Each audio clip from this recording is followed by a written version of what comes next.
We've launched this year's Do I Look Like a Gamer campaign to promote diversity and inclusion in the video games industry. It's now a yearly initiative promoting and building on the work that we've done last year and continuing to push for diversity in the games culture and industry. To do this, we have selected 40 people made up of players and makers alike to be part of a photo campaign around the message, Do I Look Like a Gamer? Um, the question is designed to provoke thought and reflect within video games, forcing the industry to make change and genuinely consider the types of people they are employing and the people that play their games. We also have a number of events and appearances across the year. We have opportunities to learn and develop skills and build networks for those getting into the video games industry and taking their first steps. Our aim is to work with others to make a long and lasting impact on young people with aspirations of getting into the industry, and at the end of this decade are much better presented than they are today. Cool. You know what I forgot? We should introduce ourselves. So my name is Nigel, co-founder of mayamada. This is Tazziii, creative director. I will sort those out in the notes for the next time. And we'll get to this guy in a second. So you just, just mystery for now. Yeah, it's mystery. He's not here. Cool. All right, now you know who we are. I'll tell you a bit about today's event. So today we're going to be talking about video game careers from the perspective of people who are in them and know a bit about them. Before we get into all the nitty-gritty, we just want to acknowledge like the challenging times in the games industry. Some of you may or may not be aware of. So we've seen like layoffs, we've seen studio closures, project cancellations, and there's an air of uncertainty happening at the moment. But we like to be optimistic. It's I don't know, say like a character flaw or something, just endless optimism. But it's a quirk. It's a quirk. There you go. That's nice brand synergy. So we're still optimistic for the future, and many of you here are that future. And we want to come together to help demystify, shed some light on what's happening and how it might impact yourselves, being the young aspiring talent to get into the games industry. So this is a discussion where we're going to be focusing on the skills, the qualities, the quirks required to build a career in games, or really just any creative career, to be honest. So whether you're looking to be employed, indie developer, self-employed, or all combinations of that. So yeah, thank you for joining us. Thank you to King for hosting us today. And the food, which if you're on the live stream, sorry, but just off shot, there's a bunch of food that is slowly being eaten away. Also, thank you to Rocksteady Studios for sponsoring the campaign. So support like that allows us to do these events, so we don't have to charge you, basically. That's how that works. So yeah, thank you for Rocksteady for sponsoring for another year of the campaign, and yeah, helping us make this event and this campaign accessible. Also, again, I want to thank you out early, but thank you to Pro Gamers Group UK for their support in providing us with equipment so we can be seen and heard on the live stream. So there's a mic, I don't know if you can see that on the live stream. Also, the webcam that we're using to do this. If we were doing this at home, we'd be sat on some natural concept chairs as well. I mean, these chairs are good. Yeah, they're actually pretty comfy. Not can't complain, but not quite mine. Yeah. So so all that support just again allows us to improve the quality of our events, live streams, and spread the message of the Do I Look Like a Gamer campaign and other things that we do in there. One last thing, and then we'll jump into it. You can join, if you're watching on the live stream, you can join our Discord, even if you're here, to be honest. You can join a Discord. We will be making time for questions at the end, but we will, pick out questions from the audience. If you are, you want to be a bit more subtle about it, you can put things in the Discord or on Twitch as well, and we'll pull out the best ones and get to them. So we are at mayamada on Twitter. I'm going to just go with Twitter, at mayamada TV on Instagram and TikTok, at Tazziii on all the above as well, if you want to throw your questions at us on social media. I think that is just about it. So let's get into this. It's always good to know who's in the room. So just a show of hands. Who is here? Again, this is great for the live stream, but show of hands. Who is here wanting to be in the games industry one day? Yeah, in the live stream, you can like put an emoji or something. Yeah, It's something like- like that. Yeah, let us know. Okay. Who is here supporting young people wanting to get in the industry? Okay, cool. Got a couple there. Yeah. Oh yeah. Yeah. Okay. Yeah. Okay. Me too. Yeah. All right. Cool. Good to know who's in the room. And yeah, we're gonna go into the discussion. So we will now introduce you. Are now free to speak. Yeah. You can speak. So, do you want to let us know who you are and what's your relation to video games? Hello, everyone. Yes, my name is Terrence. I'm trying to cliff notes what I've done. I've been around for a while, and I actually background is in computer science. For over 20 years, I was a developer. Worked in a lot of industries: fashion, tech, fintech, luxury. What's it? Lots of different startups, government at some point, but not the scary one, just the boring one.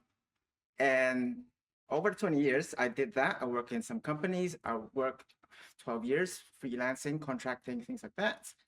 And I also did other things that's not related to the tech side, where I ran events, I ran clubs around central London. I worked in movies, in music. I worked everywhere because I like to learn different things. So, but in 2019, I actually switched over to recruitment because one of the things that I noticed is a lot of recruiters don't know what they're talking about. And I needed a new challenge where I'm a highly technical guy who can talk. And I like meeting people. And I've seen how badly people are paid in the gaming industry. Okay. Compared to everywhere else. So doing the recruitment, I can make a difference in that area where I can get people to get paid more, better benefits. And in terms of the inclusivity, I just try to make sure as an engineer brain, I look at everyone's stats and their CV and all their work equally, like in detail. If you do that, I find that you will get diversity coming through because you're not hitting the biases. And that's it. Okay. So in short, people should be following on social media and like getting to know. I talk a lot, so. Yeah. But Well, it's handy. It's handy, yes. Cool. Okay. All right. That sounds good. I actually didn't know a lot of that.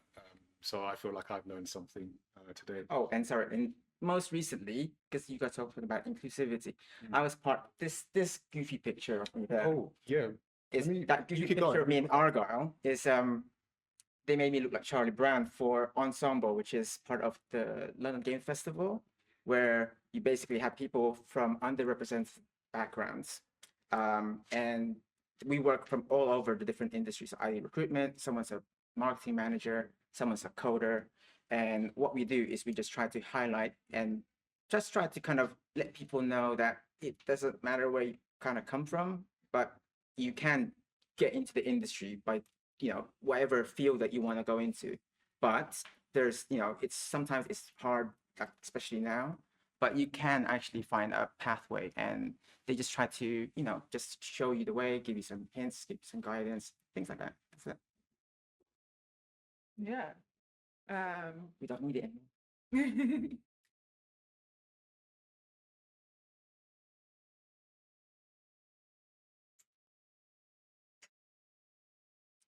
Do you want me to get started on the questions while you? Yeah, I think it's started quite quick. Cool, awesome. So yeah, it'd be good to get started with like what quirk is. So before I ask this question, I want to explain what a quirk is. So in the anime/manga series My Hero Academia, a quirk refers to the superhuman abilities that a majority of the population has. Each quirk is unique and ranges in power and complexity. So Terrence, what would you say your quirk is, and how did it come about? First off, I want to say, who here knows of My Hero Academia? There we go. So you know what quirk is. So my quirk would be sounds kind of bad, but it's probably, depending on the mood, it's either the all for one or one for all. Because I have worked everywhere, and so I have a lot of different skills. I can code, I can do design, I can talk to people, I can do marketing. I can do things like this because a lot of people have problems where they can't articulate properly, especially in a group. I can do all of those things. But those are things that I learned throughout the years, and I use all those skills to do what I do now. And there's something from everywhere that I can do. So yeah, that's about it. I don't steal people's powers though. So What Nigel, about you? Oh, should I go first? yeah. Okay, I was thinking about this. So one of the things with like identifying your superpowers, usually you're not always aware of it because by the simple fact that you can do it, you don't always give credit to it. So I'm gonna say something. It might be it might not be. But I was thinking that I have an ability to, I'm gonna say like translate, and because I did a technical degree and I worked as a software engineer for a while. And there's a bit of a stereotype for there's a stereotype of like people in technical roles not knowing how to communicate with real humans, and it's something I've been able to do. So I find myself now in a creative position where I can also do the creative thing, but also talk to technical people. that's a good. And the way I do that more and more over the past few years is essentially storytelling. So I'm usually the guy who, when you ask a simple answer like you've just done now, I will give a long answer in the form of a story as I'm doing now. So I feel that is my quirk. I'm gonna go with that. Yeah, I'd say that's pretty accurate. Okay, So, yeah. there we So go. I was gonna add to that one. So being able to talk to people, Yeah. doing all these things. These are things that I said the stereotype is before, where people are socially awkward or they're shy or just introverted, right? I was that when I was decades ago, but like literally when I was 18, but over the past 20 something years, you learn it. I'm more adept about it because I talk even a lot even as a kid, but everyone can learn this skill because these are like soft skills that you learn as you get older, as you talk to people, as you go to events like this. And that's why it's good that you guys are all here. So I feel like I've got two quirks. So my first quirk would be how do you put this? The ability to connect with nearly anyone in any room. Empathy. Not necessarily empathy, but like to be able to form a connection. Okay. So like either like making friends or acquaintances, networking. Socialites. Yeah.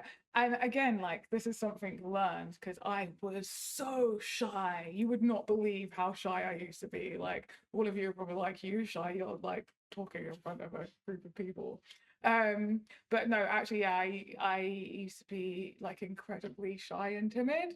Sorry, I didn't say anything. This is all recorded. Hi, Mom. But yeah, I developed that skill. Actually, I just developed that skill from working in a pub. That quickly helped me grow that skill, especially the type of pub it was. But yeah, I don't even. It was just over the years from that, and like I was part of a group where we got to practice like public speaking, and then I realized I really enjoyed it. I still get incredibly nervous. That bit kind of never goes away. And like once in a while, I might have like an anxiety or panic attack if I know I'm going to be in a situation with loads of people. Once I'm there, like I'm fine. But yeah, like again, learned I was so shy. And then my other one is a creative quirk of like the ability to come up with an idea in any situation. Yeah, I'll give you that one. Yeah. Yeah. Yeah. Cool. All right. Now you know who we are. Let's get into different topics. So we're gonna talk about the industry, talk about the different routes in, and like I said at the top, kind of skills, qualities, quirks that you might need. Hopefully, some of you know the answer to that question, If not, hopefully this discussion will help you get there in some form. But let's talk about the industry because, as I mentioned, yeah, it's a it's an interesting time. So for those looking to get into the industry, it is about understanding what's happening now and what's to come in future. And one of the things that I might have said this going into different colleges that I've spoken at, where it's not just about the technical skills, it's very much about the soft skills, embracing that like adaptability, flexibility, resilience, and just willingness to go into the uncharted territory, which I feel like now games feels a bit like. So yeah, so with that timing, who here, just show of hands, who here is aware of the difficulties happening in games now that I mentioned? Okay, cool. Some, all right. The others maybe Google a bit more and you'll find that out. But and then because of that, for those who put their hand up, who is feeling maybe like less certain about entering the games industry or how that might go? So is impacting people. So Terrence, for those people who might be seeing like the negative stories, which don't seem to stop over the past year, is games still a good career to go into? Yeah, it is. Start there. It is. Thank you. Right. Well done. Everyone can go home now. So yeah, we solved But there's caveats basically. It's you know, because of what's happening at the moment.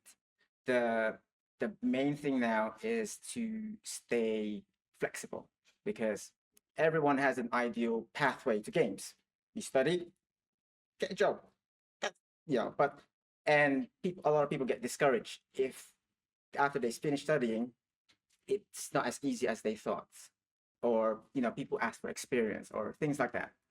But because of what's happening at the moment, it is tougher. But at the same time, it's also very important to then do your research, be proactive, because by working on your projects, just doing things to improve yourself, and then looking around, because one of the things that I try to do, the place that I've worked at, is try to do initiatives like mentorship, internships, all those different schemes to basically help people who want to get into the industry. And those are invaluable because that's the whole catch-22 of like you need experience. But there is a way.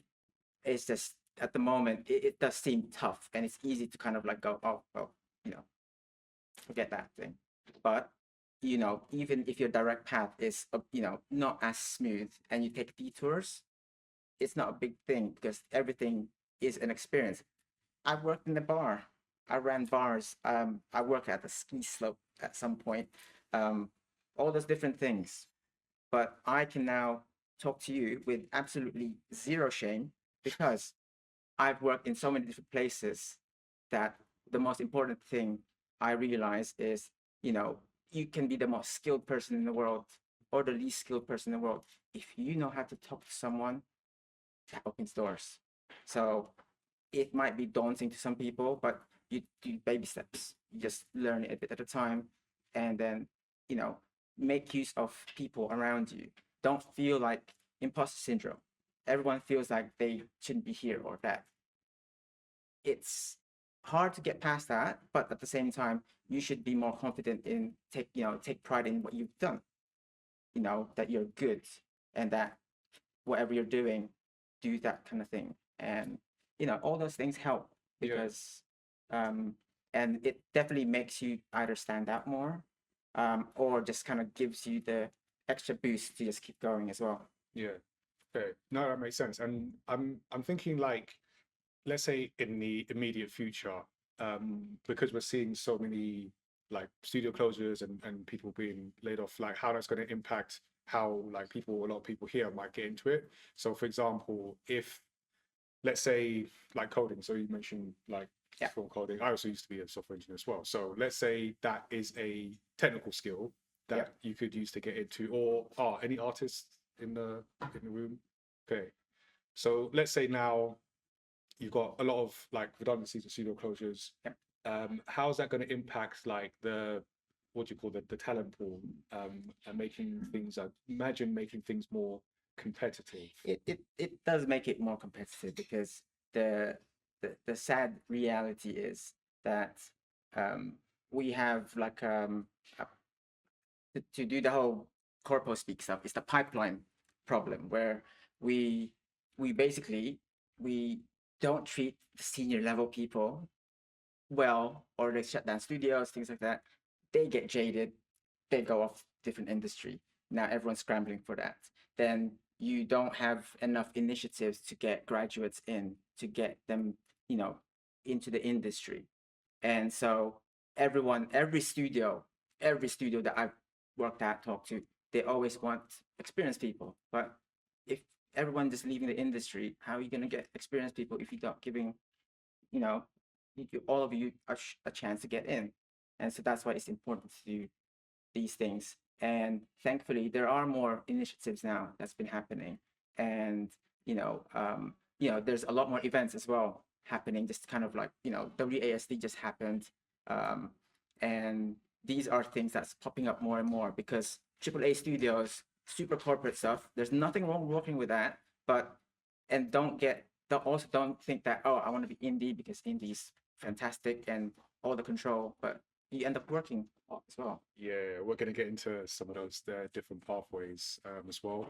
So if you're an aspiring professional like today, looking at things that are changing, what do you think are some of the skills you'll need, or the qualities that you'll need to like be resilient and adaptable as well? Work on your soft skills is the main one, because when I look for people, because when people apply for a job, it's sad to say 90% of the people applying for a job they're not qualified for it because they either didn't read it properly or The job description. Yeah, the job description, the job spec, everything like that. And so I actually have to find the people. Most of the hires that I do are people that I have to find. But it doesn't mean that you don't get still good applicants, because you still have, those are a godsend.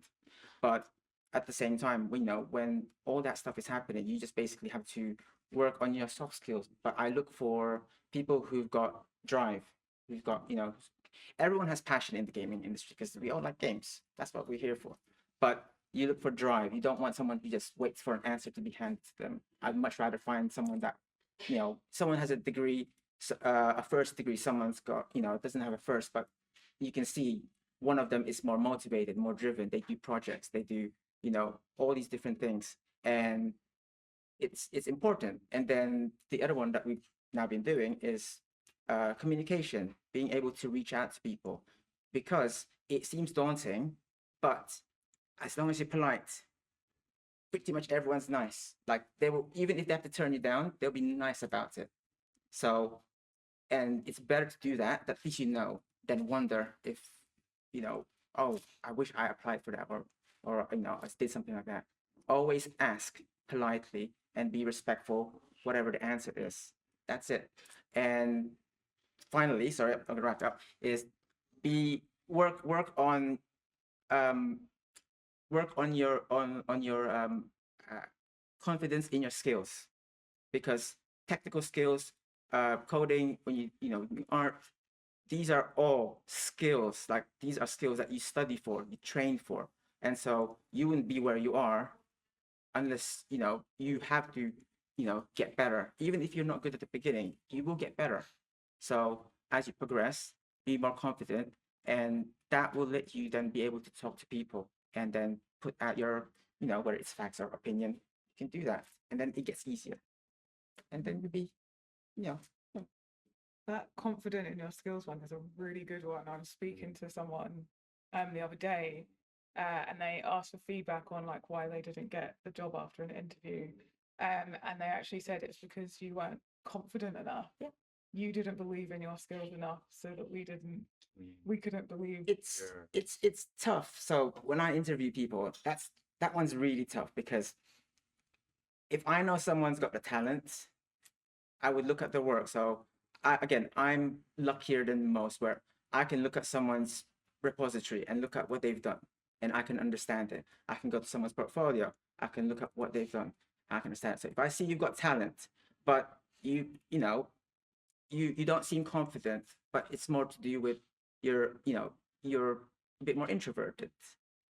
What I try to do is I try to make people relax, which is why we find common ground to speak about. Once you do that, people will relax and they'll talk. And I try to find that whenever I interview people, because when I know, this is what I mean, that I look at everyone's skills properly.